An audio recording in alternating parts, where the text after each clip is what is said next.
Hey, welcome back to the Unbelievable Podcast. I am BJ Reidell, back here with my guy, Drew Mahowald. And today, well, a lot's been going on in the NFL and specifically in Vikings land. So we have a lot more to cover with free agency. A lot of changes going on in Minnesota right now, as I'm sure you have come to realize at this point. It's going to be a very different team in 2020. And so we'll talk a little bit about some of those changes, specifically Michael Pierce signing with the Vikings, replacing Linval Joseph. Everson Griffen is officially gone. He has waved farewell despite not signing with the team as of this recording. We'll talk a little bit about Josh Klein and kind of the confusing decision to part ways with him. And then just in general, we'll talk about free agency and what other names may interest the Vikings and might be a good fit for their cap situation. And then I think we're going to spend a little bit of time trying to decipher what the Vikings are trying to do with all these offensive moves, these off-season moves. So that's the game plan for today. Let's jump right into it here. Let's start off with Michael Pierce, since that really, for my money, has been really the only good move, or at least positive move, that the Vikings have made since the beginning of free agency.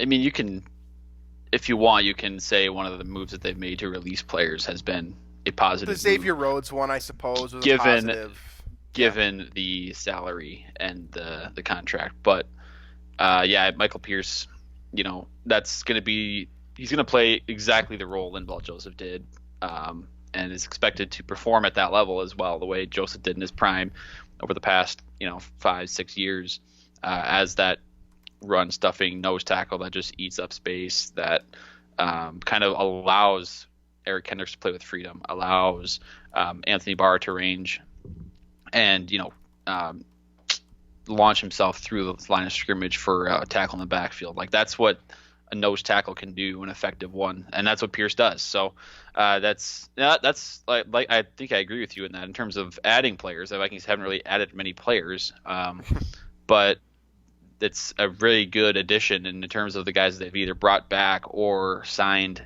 onto the team, that's probably the best move and the most significant, depending on how you feel or what you think Anthony Harris franchise tag counts as. But the Pierce signing is definitely a good one, because if you're going to lose Linval at, I guess he was going to be paid at over $12 million each of the next 3 years. Right. 3 for $27 million for Pierce is a pretty good value for what should be solid, similar performance, if not better. Yeah, so Michael Pierce is not Linval Joseph coming over from the New York Giants. Let's just get that out of the way. When Linval Joseph signed after winning that Super Bowl for the Giants and came to Minnesota, he came with a lot greater pedigree.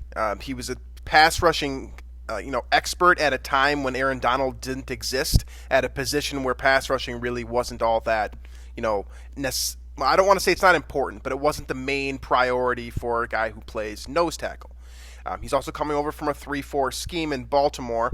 He was playing next to Brandon Williams for all these years, and he actually recently said in an interview that in order to open up snaps for him, that Brandon Williams was playing out of position so that Michael Pierce could play in his position.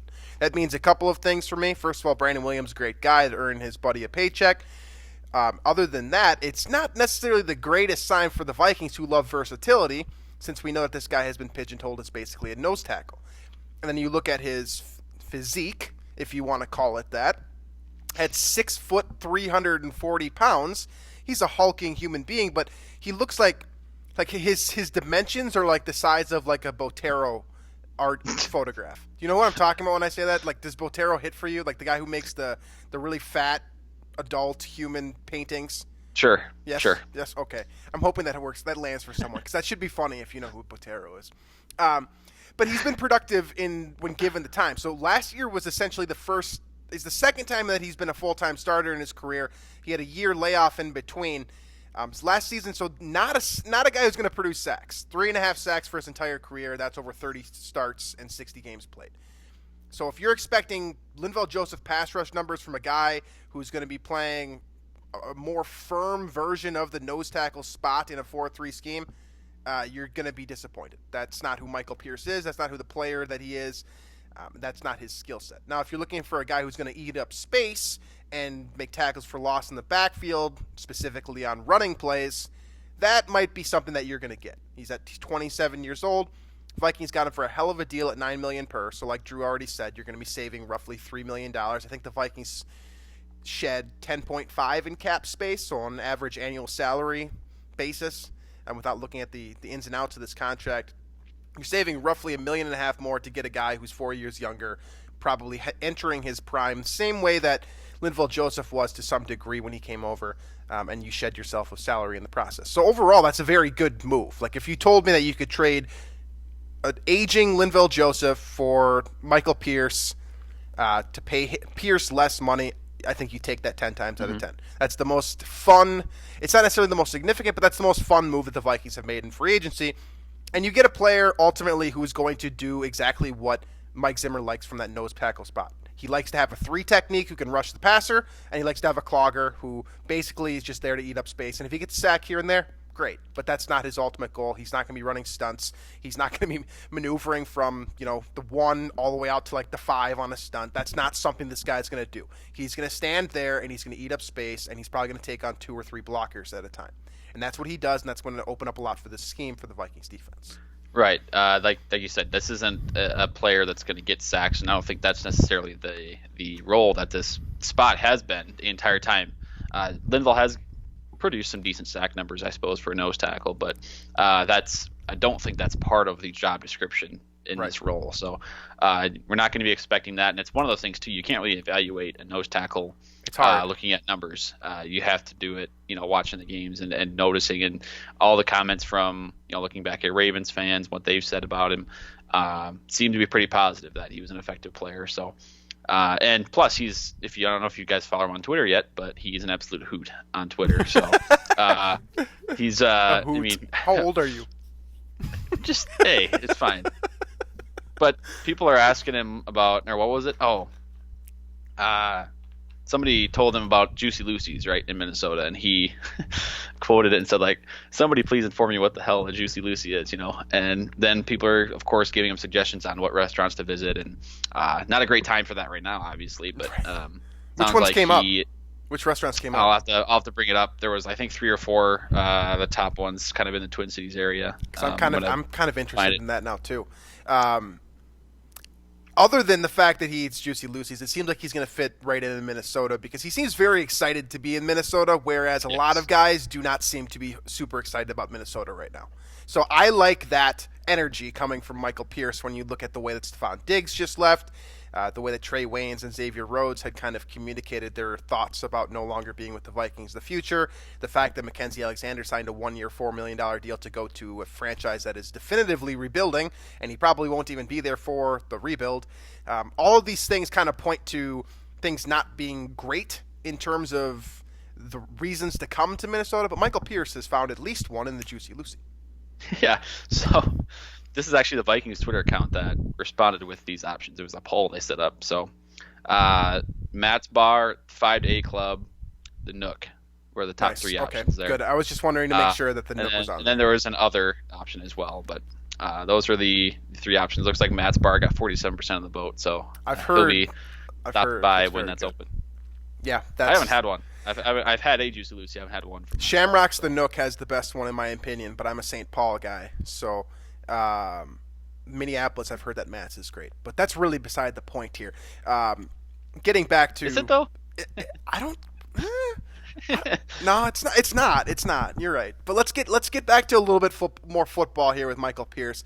One thing that concerns me, and keeping in mind that he's an AFC player, so I have not spent the last 4 years of my life watching every single snap he's taken. I've watched the highlight packages like you guys have. I've seen the All-22 over the last several years, so I have an idea of who this guy is as a player. I don't know everything about him. I'm going to learn just as you are. One thing that I look at from an objective standpoint when you're looking at statistics, things that make me nervous. Snap percentage over the first 4 years of his career. 36% as a rookie, 54%, 38%, 49%. So basically floating around 50%. Linval Joseph, granted, is a bit of a freak and was able to get closer to 60, 70% pretty consistently, if not even higher at some points in his career.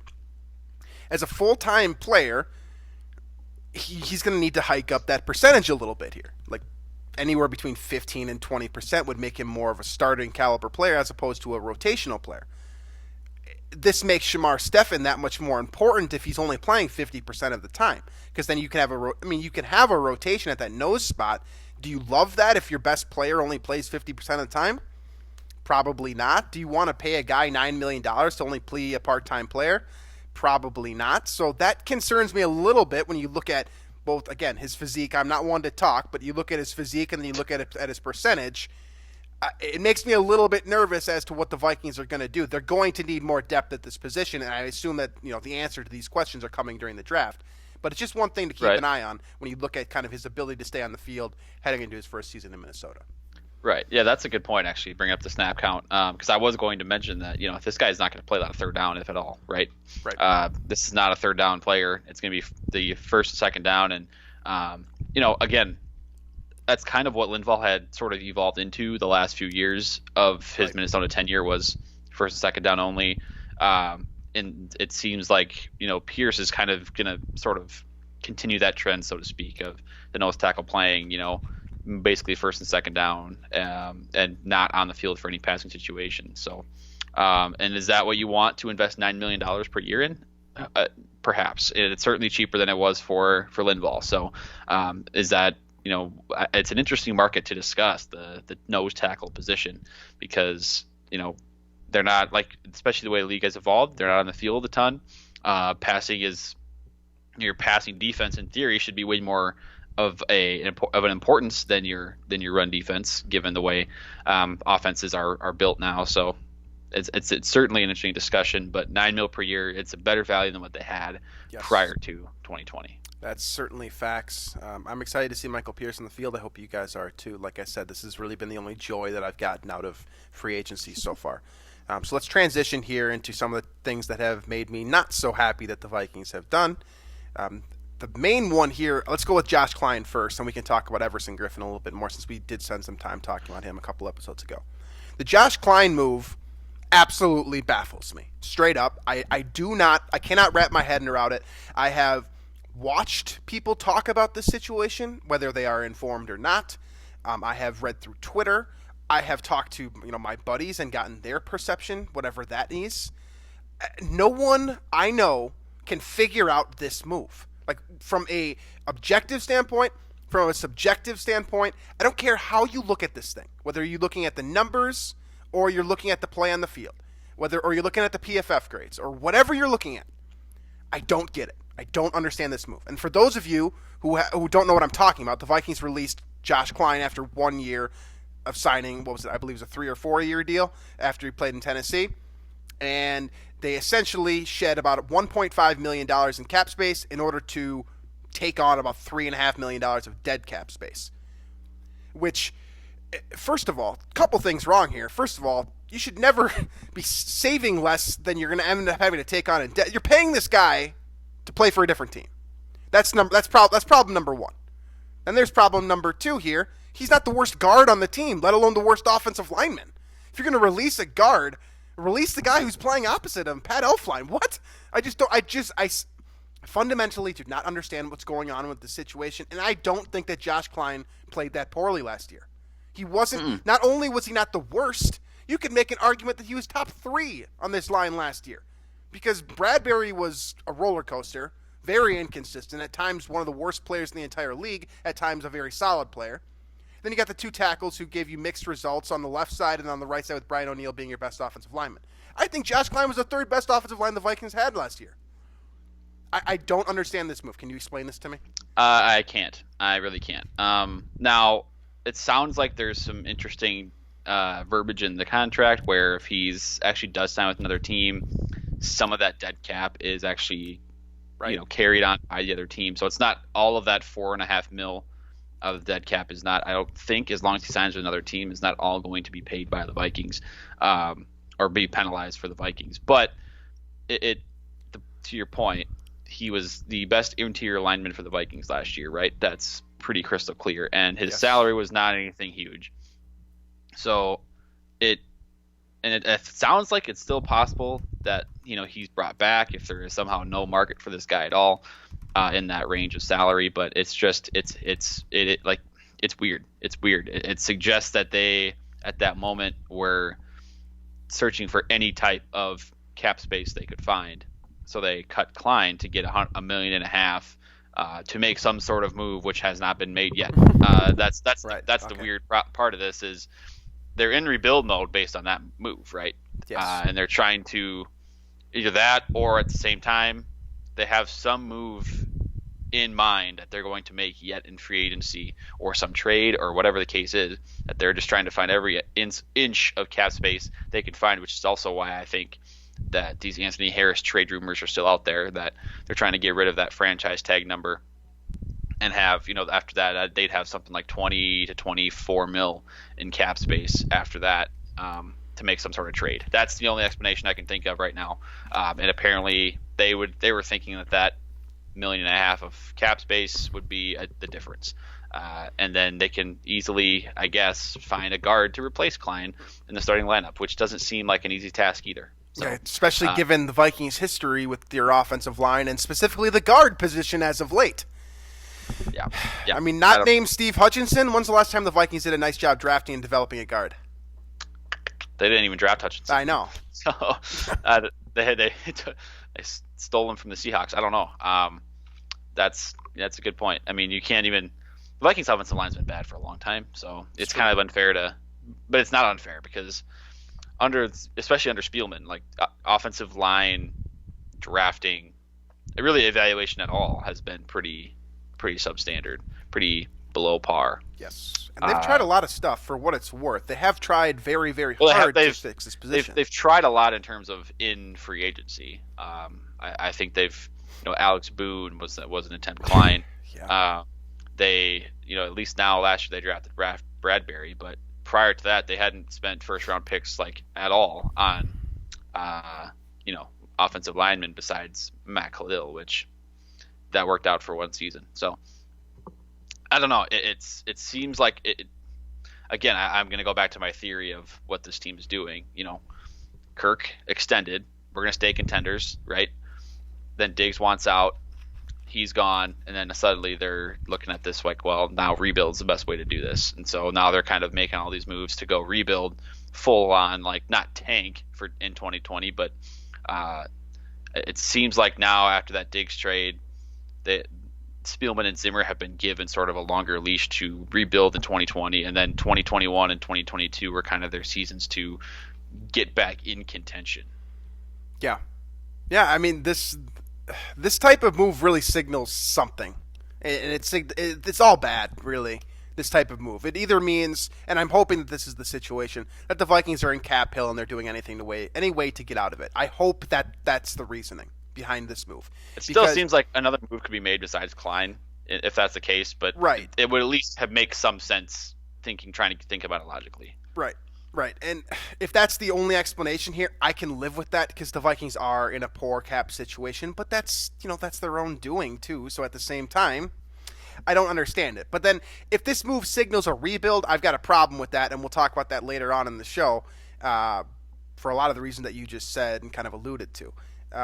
The other thing that it could potentially signal is, again, going off of the theme here, that people just aren't unhappy in Minnesota, and if the Vikings can find a way out from underneath it, and Josh Klein isn't happy playing in Minnesota. Well, he was under contract for multiple years, right? So that's why I don't get it. What it sounds like is because it's not like he left. They tried to get him to restructure for something cheaper, which is not like he was making a ton of money, and he didn't want to do that, and then they were just like, all right, well, then you're gone. We're going to take on the 4.5 dead cap unless you get signed somewhere else, which has not happened to date. It's baffling. I'm very confused by this move. I inquire you to leave your thoughts because I'd love to read them because I'm very confident that everyone feels the same way about me as this move as I do. I want the Vikings to come out. I want Rick Spielman to have a press conference and for Courtney Cronin to walk right up there and say, why the hell did you release Josh Klein? That's what I want. Because someone needs to explain that move to me from inside the Vikings department. We know from Spielman, in the past, what he said. He's not going to be very crystal clear and upfront about what he's doing. So this one just goes down as something that we may never get an answer to, and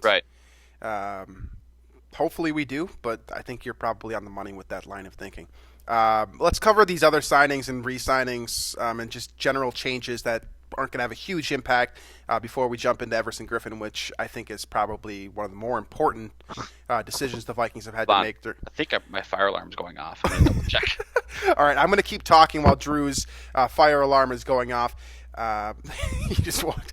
So for those of you who are not listening, or excuse me, who are not watching, and that's most of you, Drew just got up and walked away. So you've just got me for the time being. So let's talk about these free agents that the Vikings have retained and they brought and re-signed here. We talked about C.J. Ham already last week, so no big deal there. Fire alarm's definitely going off right now.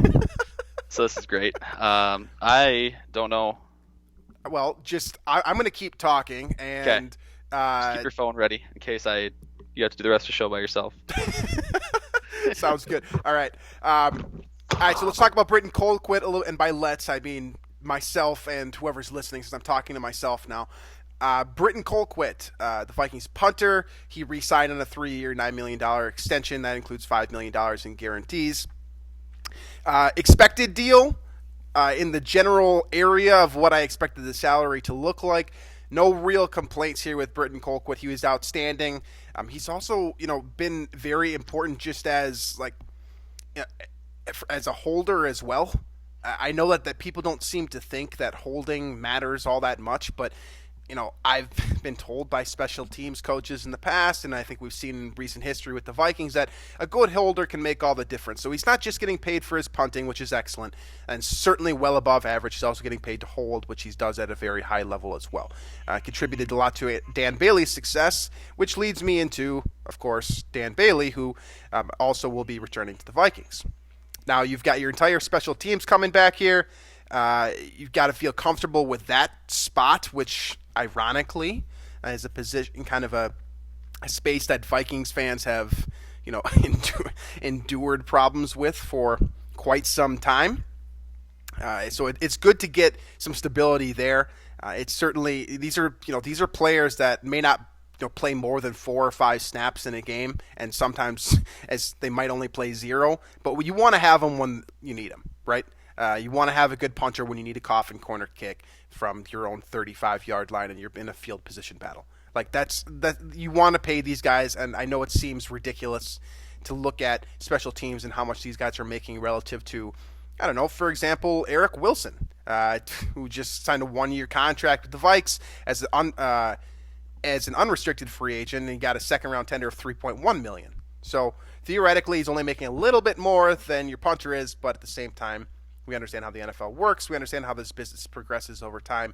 And then ultimately, Eric Wilson will be making plenty more money than Britton Colquitt if he has the same type of stability in the league as the punter does. So moving forward here, let's talk a little bit about Sean Mannion, because, again, this is another move that I simply don't get. Quick update on Drew, too, by the way. He's outside his building now, so there's a very real chance that I'll be doing the rest of the podcast by myself, so I hope you enjoy hearing my voice. So Sean Mannion, the Vikings bring him back. He is your veteran backup quarterback. He signed a 1-year contract extension, and ultimately I don't even care how much money this contract is worth because I don't understand the purpose of bringing back Sean Mannion. Okay? So you've got Kirk Cousins, right? And then you want to have a guy behind him who offers either A, stability, or B, potential. So with Cousins, you know that you have stability with Cousins. You know what you're going to get from him. He plays almost every single game of almost every single year. The only time he sits on the bench essentially is when you force him to sit on the bench. He's been very healthy, knock on wood. So from that standpoint, I understand having a clipboard holder. Sean Mannion's obviously a very bright guy. I can see some Kellen Moore kind of stylistic things with him where I feel like he can offer more as a coach than a player, despite being in the midst of his playing career. So from that standpoint, I get it. From the standpoint that if he has to ever play, I've got a real problem with that. Like a very big problem. Like Mannion has proven time and time again, whether it's in Minnesota or somewhere else, that he's simply not that capable of a quarterback. He can barely throw the ball more than 15 yards downfield. He definitely doesn't get it there with any zip on it, and the ball wobbles on top of that. So on the field, he's going to hurt your team more than anything else. He if you have to play a full game with Sean Mannion at quarterback with this Vikings team, he better be only throwing 15 times a game, which is a real problem because, you know, you need to throw the ball in this league to keep pace. That's straight up. That's the answer. If Kirk Cousins goes down, the season's over because Sean Mannion's not giving you any upside. None whatsoever. The other problem that I have with re-signing Mannion is that it might deter the Vikings from drafting, a developable player in free agency, and that is interesting because in this class of quarterbacks, there are a couple of guys out there. I think of Jalen Hurts immediately, where if you give him a couple of years of experience learning how to be a pro and working on his fundamentals a little bit, I like him a lot more as a backup and the potential upside than you get from a guy like Sean Mannion, who isn't going to give you anything on the field. Like, hell, hire him as a coach if you believe that he's such a good asset to your locker room. If that's the only reason, it's not a good enough reason for me. That's where I'm at, because he doesn't give you enough on the field. So I very much disagree, and I have vehemently disagreed with this move multiple times throughout his tenure with the Vikings. It simply just doesn't make sense to me. But ultimately, he's back. He's going to be your backup for Kirk once again. I suppose there is a very realistic possibility that he could be cut, come the summertime. But for now, he is still your backup quarterback, and anyone who has those, the same dreams that I did of the Vikings potentially drafting a quarterback in the second or third round, that gives you potential for the future. That may be put on hold. I don't want to say they're dead, but it may be put on hold because of this move. Because we've seen the Vikings carry 3 quarterbacks before, but with Kirk Cousins, that's not something that they love doing. So something to keep in mind, keeping you up to date on all of these moves here and kind of where I'm at and where I stand on that specific move. Not happy with Mannion, happy with Pierce, happy about Bailey and Ham, who we talked about last week, and Colquitt. And Eric Wilson, of course, it's nice to have him back as depth. But the Mannion move baffles me. The Josh Klein move baffles me. Some of these decisions are just, they just don't make a whole lot of sense, which I'm getting texts. I apologize. I'm a little bit distracted because Drew is texting me. He currently has a fire truck outside his building. So this isn't a drill. It sounds like you might be getting me here for the remaining 10, 15 minutes of this podcast. So I'm going to try. I actually haven't done this in a very long time. Talk to myself. So let's talk a little bit about Everson Griffen real quick. Since we, like I said before, we have covered kind of where we're at with this position. It's difficult to see a guy who's been here so long ultimately leave the Vikings. But that's exactly what's going to happen. He put up his farewell post on Instagram. It was heartwarming. It's tough to see a guy leave that I basically grew up with. My time as a young adult has been with Everson Griffen on the Minnesota Vikings. So that's tough to see. But at the same time, it creates... It sucks from kind of the emotional standpoint, but it also sucks from like where the Vikings stand defensively on their line right now. It's going to be Danielle Hunter and Ifeadi Odenigbo heading into next season. Those are your starters right now, because you've already lost Griffen, and you've allowed other defensive ends to go in the past. I mean, you're strapped at that position again, and granted, the Vikings do update. There are 3 fire trucks at Drew's apartment now. Sorry. So you look at the rest of kind of where this line is right now. The third defensive end on the Vikings roster is Eddie Yarborough. Okay? So that's where we're standing right now after letting Everson Griffen walk because of cap space. That's really the only reason here, is they couldn't come to an agreement on that deal. And it's trending in the wrong direction. That's what this Everson Griffen move shows me. And it subjects the Vikings to a rebuilding phase, because they're all, like, by choice, like by actively choosing to rebuild or by simply being forced into it one way or another, that's where they're at right now. With the exception of the Kirk Cousins move, they have entered into a rebuilding phase, basically, because of all these guys leaving. Your future has essentially migrated somewhere else. That's where the Vikings are at now. And they're filling in pieces, here and there to try and remain competitive, and I think that they will. But the Everson Griffen move had really signaled something to me, because he had a lot left in the tank. This was a matter of being financially strapped, not having any way around there, and the direction that this defense is heading is you've got a couple of veteran guys that you can really trust. Guys like Danielle Hunter and Harrison Smith are the obvious ones. You feel very good about Eric Kendricks and potentially Anthony Barr as well. But a lot of these names are going to be new next year. There's the potential that Anthony Harris will ultimately be gone too. That his kind of status in Minnesota remains in limbo. And you're going to have a whole new set of starting cornerbacks. Right now, your starters are Mike Hughes and probably Holton Hill, or Nate Metters, or Chris Boyd, or Mark Fields. It's not a position that you want to be in, to not only be rebuilding your defensive line, your pass rushing specifically, as well as your secondary, because those two areas of your defense are supposed to complement one another. If you don't get good pass rush, you better have good coverage. If you don't have good coverage, you better have good pass rush. Well, the Vikings may not have either, with the exception of Neil Hunter and Harrison Smith. I mean, I don't know how you're going to stop anybody with the way this defense is trending. I'm very, very low on all these moves that the Vikings have been making. It's just been, it has been baffling from start to finish for me to see the Vikings go from being a team that won a playoff game last year. And ultimately that might be kind of something that hurt the Vikings more than it helped, because they made a lot of decisions that ultimately were probably a reflection of winning that game.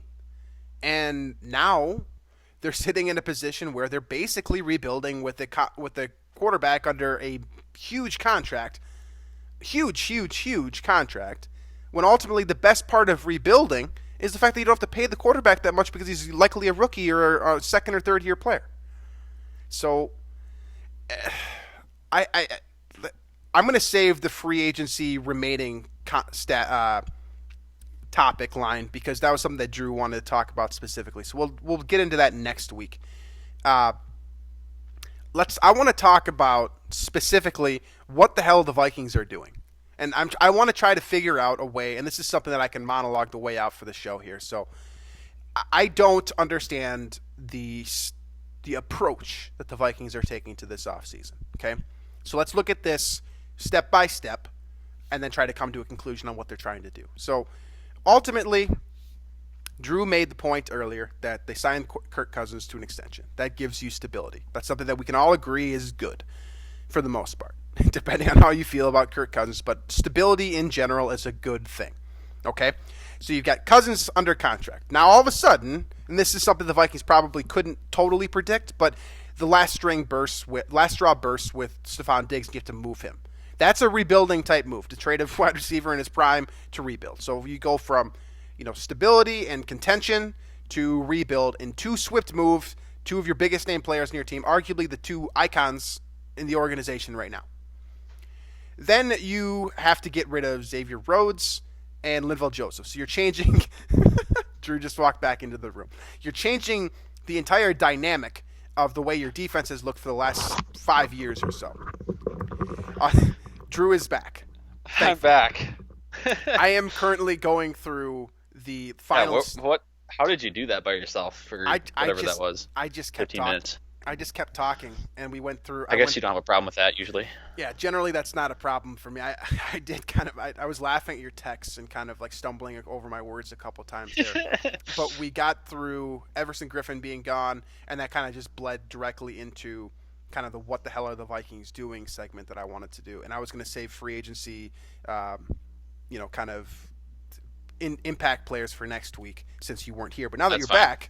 It's fine. I am out of the conversation, kind of. So well, I don't know what there is left to discuss, but there is for me to give my 2 cents on. Well, you could definitely give your thoughts on this. So I was going through the kind of the moves the Vikings have made, and then what they have signaled, right? So the Kirk Cousins, I use your words, literally the Kirk Cousins move, stability as a contender move to extend your starting quarterback.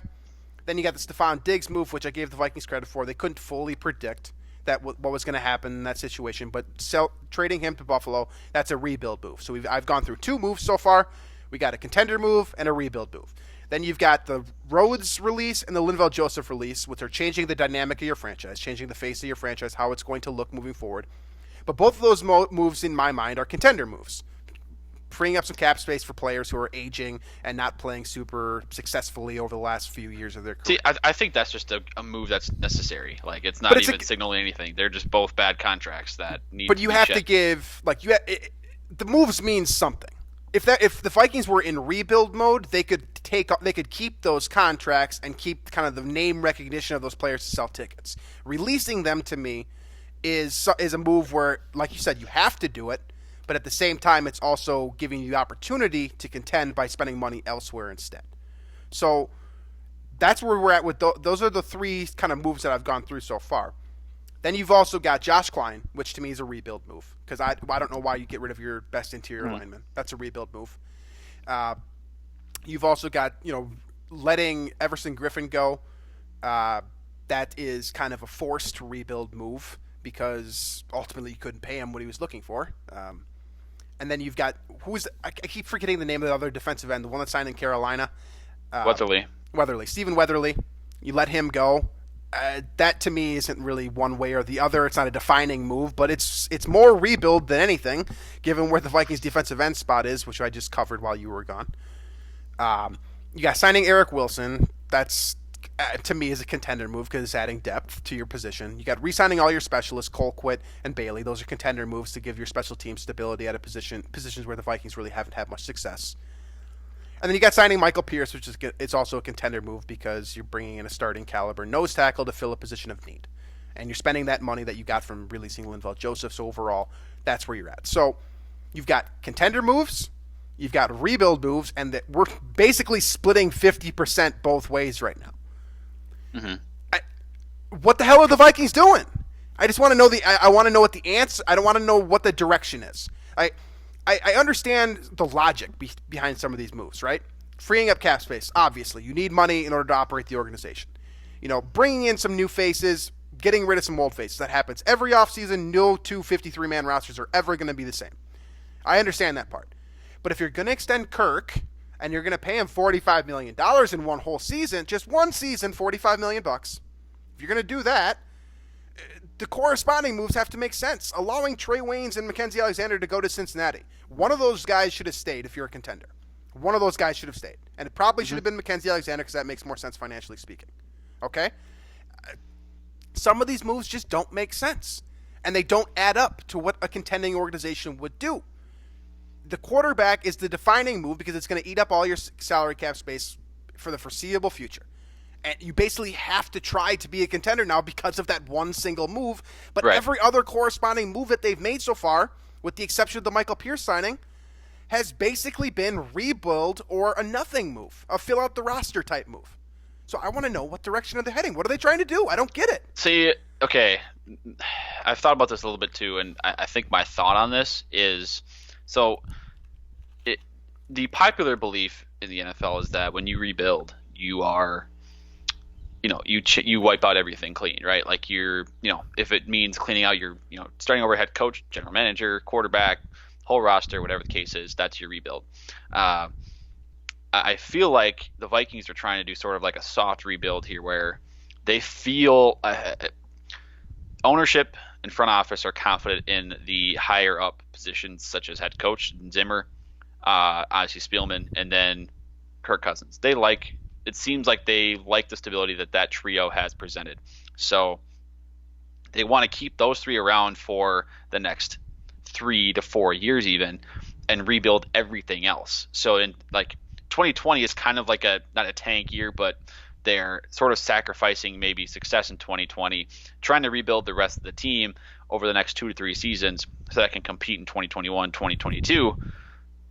And they think Kirk is the quarterback to keep that team in contention in those years, like to bring that team to contention after 2020 is kind of a lame duck year. That's just my thought on it. I think that's what they're seeing it as. I don't agree with it, but I think that's just what they're thinking. I think they like what they have at head coach, at quarterback, at general manager, and I think from there they want to rebuild everything else because of the poor salary cap situation, because Diggs wanted out, and I think they now have brought in, what do they have, 13 picks in the draft. they're going to use a bunch of picks in the next couple of drafts. I'm sure Spielman will trade a bunch of them and gain some for 2021 as well, Right. and kind of do a softer rebuild that he kind of did in like 2015, really, when the Vikings they went 7-9. They killed the 2015 draft, and then they won the NFC North. I think that's kind of what they're going for here, with this weird, like, rebuild but not rebuild type of thing.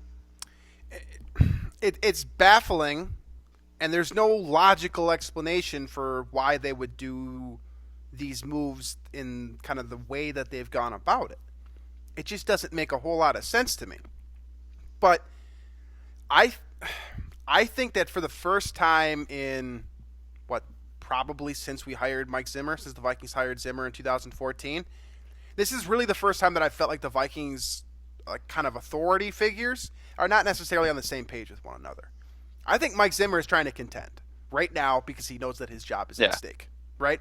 And that's why, did you read the news blurb that came out today? I think it was Darren Wolfson that said it, that Zimmer specifically wants to keep Anthony Harris, but the upper management... I was going to refer to that too. Yeah, they're exploring other options for what to do with that situation.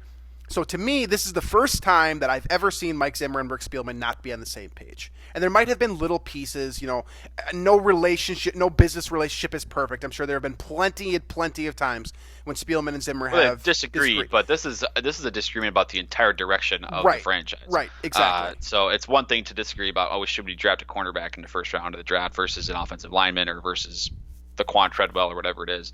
But this is it's the mission of the team in 2020. Are you going to put all your resources into contending, or are you going to try and plan for the future? Because especially where the Vikings are right now, they can't do both at the same time. And I think that there's, a part of me thinks they might be trying to do both at the same time as well. Which I think that they are, which doesn't make sense. Which leads me to our question. You just can't do it. You can't do that.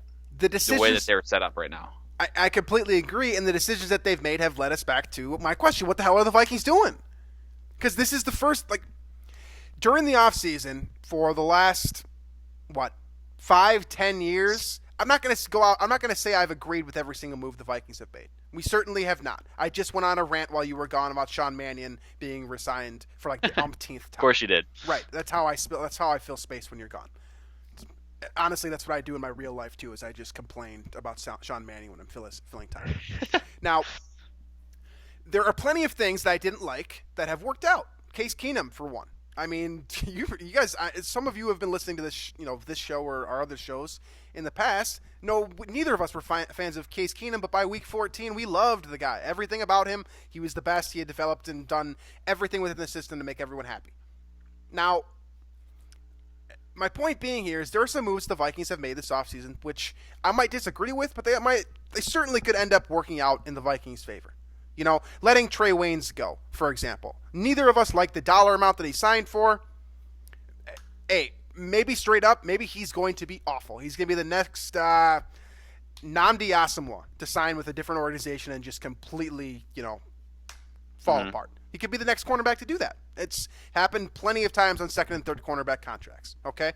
The Mackenzie Alexander move, hey, maybe his personality really is a huge deterrent. We've talked in the past that he's been questionable in the locker room, and that his personality is strong, and it may kind of conflict with Mike Zimmer and his mentality. And this is the side of things that we have no idea about, right? Right.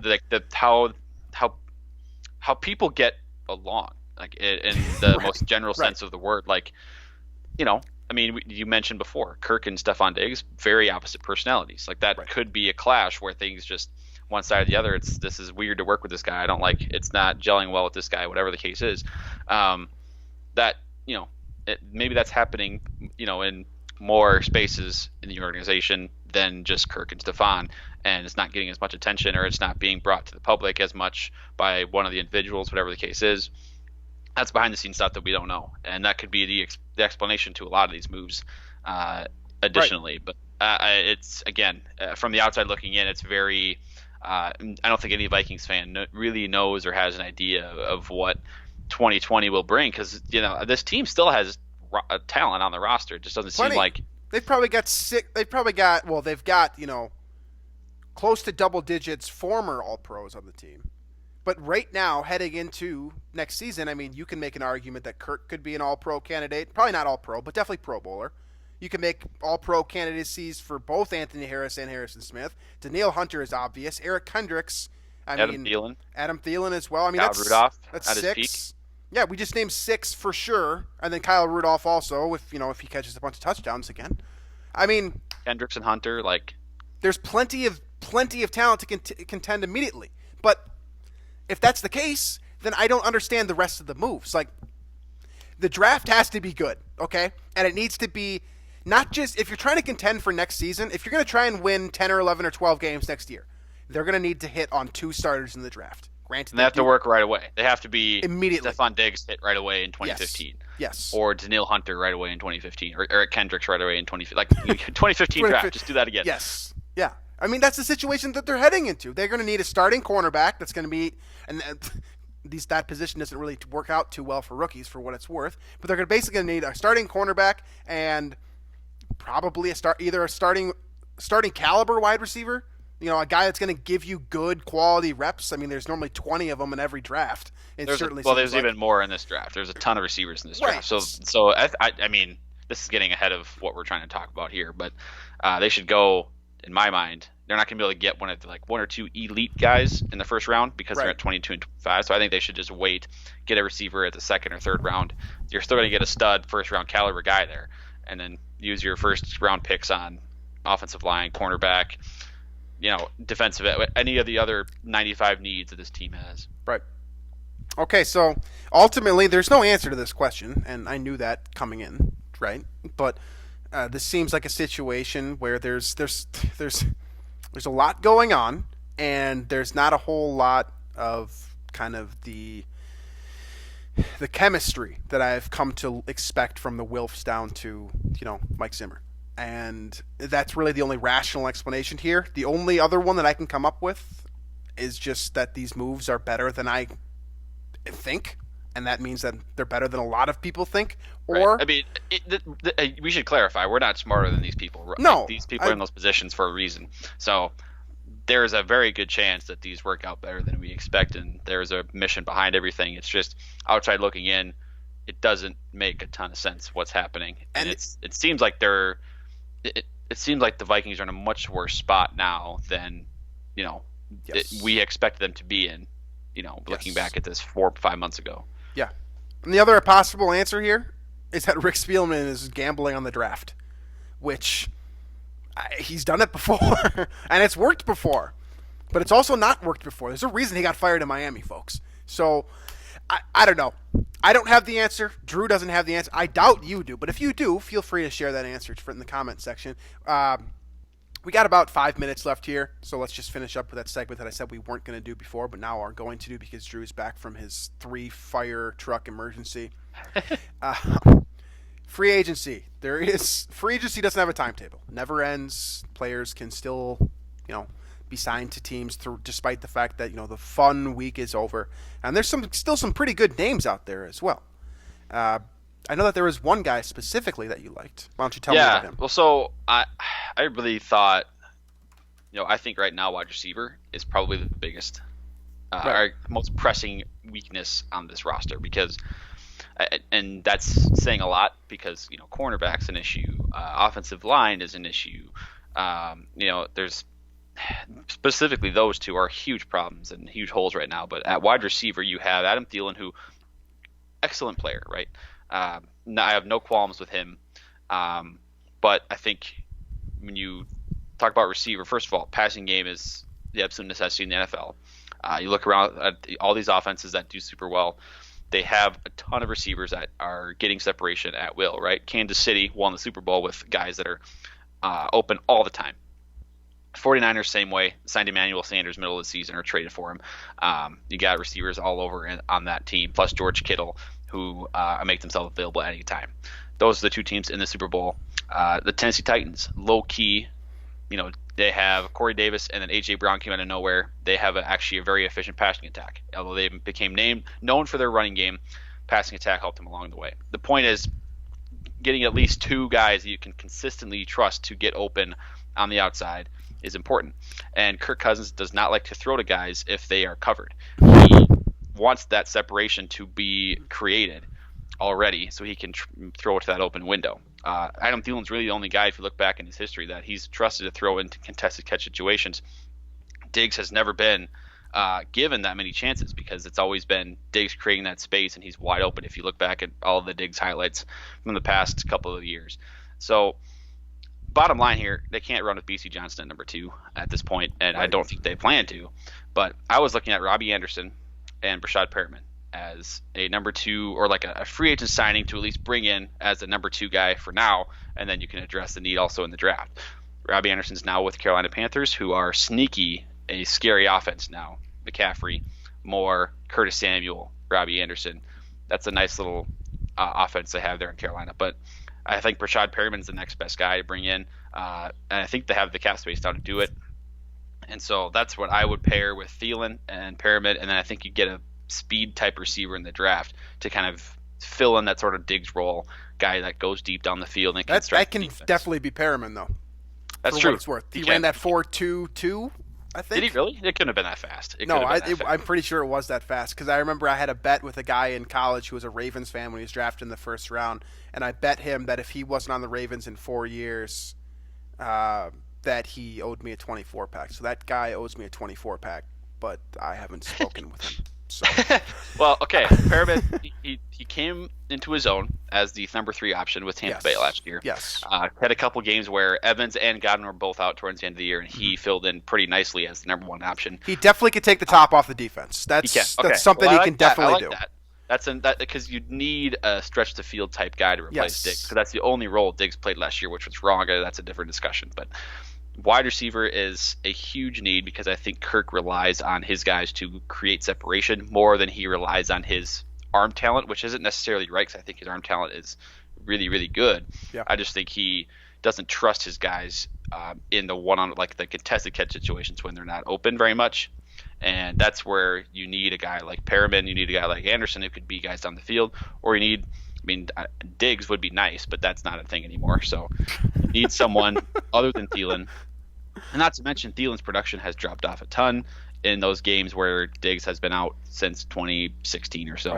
Right. There's a clear difference in production for Thielen between the games when Diggs plays and when he doesn't. So that's a lot of information I just spilled out in the last 4 minutes. But wide receiver, most important need on the team right now that they got to fulfill if they're going to be a Kirk Cousins-led franchise for the next few years. Okay, so there are a couple other wide receivers that I think that we can connect dots to and take traits from and apply them to the Vikings offense and have it make sense, especially if you add a guy like Perriman who could take the top off the defense. Because if you're going to combine Adam Thielen as your possession type, your go-to guy, the chain mover, if you will, then you do need a guy that basically Stephon Diggs fulfilled that role last year, just running 20 yards downfield and carrying a safety in a corner with him. Having a guy like Perriman can certainly help with that. Now, if you can't get Perriman because he's basically he's a solid player, but he does one thing really well and everything else is just kind of okay. Okay? That's how I feel about Brashad Perriman. So that one thing, though, has gotten Deshaun Jackson paid so many times. So he might be out of the Vikings price range. And if that is the case, here's a couple other guys who fit that MO. You could get Philip Dorsett, too, if he can stay healthy. He just signed. He just signed with now I forgot. Chargers, maybe? No.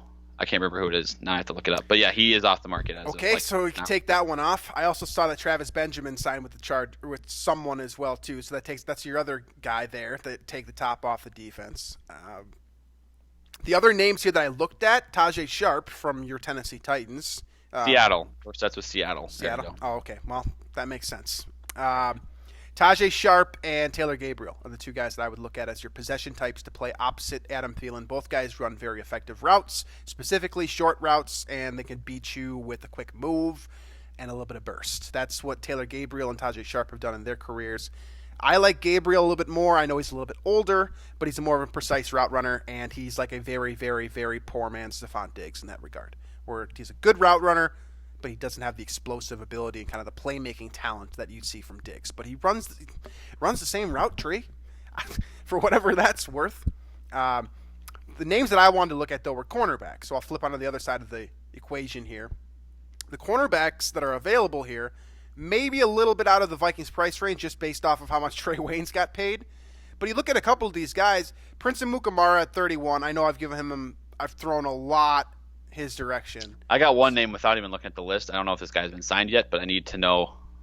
Is Nick Roby Coleman signed yet? Not to my knowledge, no. Then that should be their number one priority. Yeah, you've got him to be your nickel. At cornerback. He should be the But he's guy specifically a nickel, though, so you still would need That's an fine. outside guy. That's fine. They don't have a nickel right now. These are facts, unfortunately. They don't have anything besides Mike Hughes, who can play nickel, I guess. But yeah.